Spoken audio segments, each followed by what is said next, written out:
امام نووی رحمۃ اللہ تعالی علیہ بیان فرماتے ہیں کہ ایک یمن کا رہنے والا شخص عمرہ کرنے کی غرض سے یمن سے چلنے لگا تو اس کے دوستوں نے، اس کے جاننے والوں نے اس کو پیغام دیا کہ جب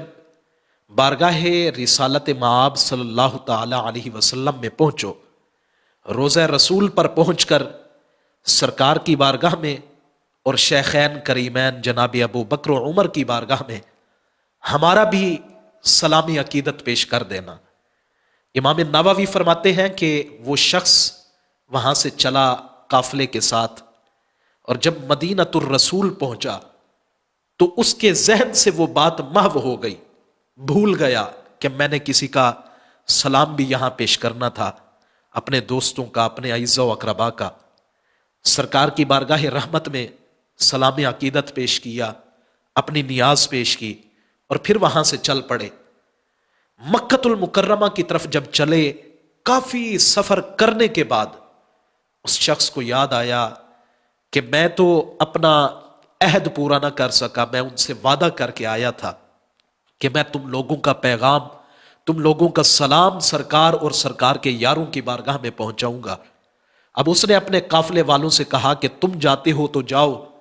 میں واپس مدینۃ الرسول کی طرف جاتا ہوں۔ قافلے والوں نے اس کو روکا، وہ اللہ کے بندے، سرکار کی بارگاہ میں سلام ہی پیش کرنا ہے تو پھر پیش کر دینا، یا یہیں سے ہی پیش کر دو، اتنا لمبا سفر کر کے واپس جاؤ گے، تمہیں سفر کی صعوبتیں نہیں ڈراتی؟ تمہیں یہ سفر کی تھکاوٹ پریشان نہیں کرتی؟ وہ شخص کہنے لگا کہ میں سفر کی صعوبتوں کو دیکھوں یا اپنے دوستوں سے کیا ہوا وہ وعدہ دیکھوں، اس لیے میں تو چلا۔ وہ وہاں سے چلا۔ امام نووی فرماتے ہیں کہ جب وہ شخص روضہ رسول پر دوبارہ پہنچا، رب کی طرف سے اس پر نیند کا غلبہ طاری ہوا، اور عالم خواب کے اندر اس کی قسمت نے انگڑائی لی۔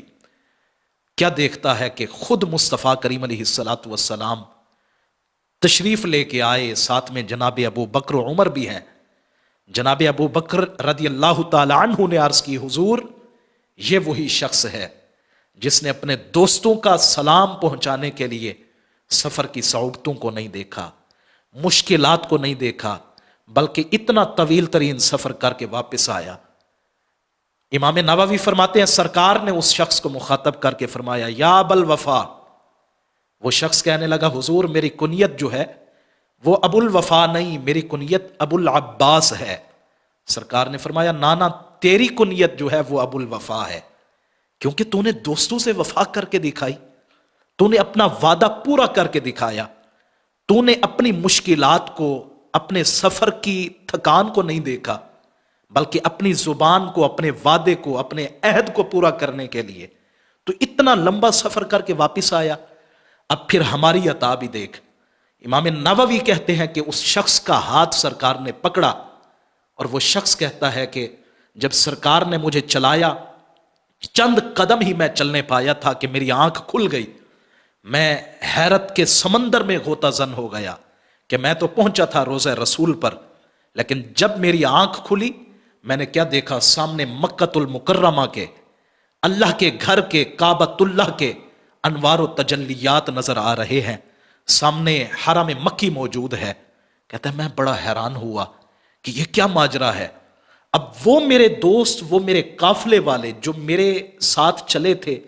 اور دوران سفر ان کو چھوڑ کے میں واپس پلٹا تھا، وہ شخص کہتا ہے کہ میں نے ان لوگوں کو 8 دنوں کے بعد مکہ کی حدود کے اندر داخل ہوتے ہوئے دیکھا۔ کہتا ہے یہ مصطفیٰ کی عطا تھی کہ میں نے اپنی زبان کو، اپنے وعدے کو اور اپنے عہد کو پورا کرنا چاہا، تو اللہ رب العزت نے میرے اس وعدے کا مصطفیٰ کریم علیہ السلام کے ذریعے سے یہ انعام دلوایا کہ مجھے پھر سے سفر کی صعوبتیں برداشت نہ کرنی پڑیں، بلکہ مصطفیٰ نے میرا ہاتھ جو وہاں پر حرم مدنی میں پکڑا، تو میرا ہاتھ مصطفیٰ کریم علیہ السلام نے حرم مکہ کے اندر چھوڑا۔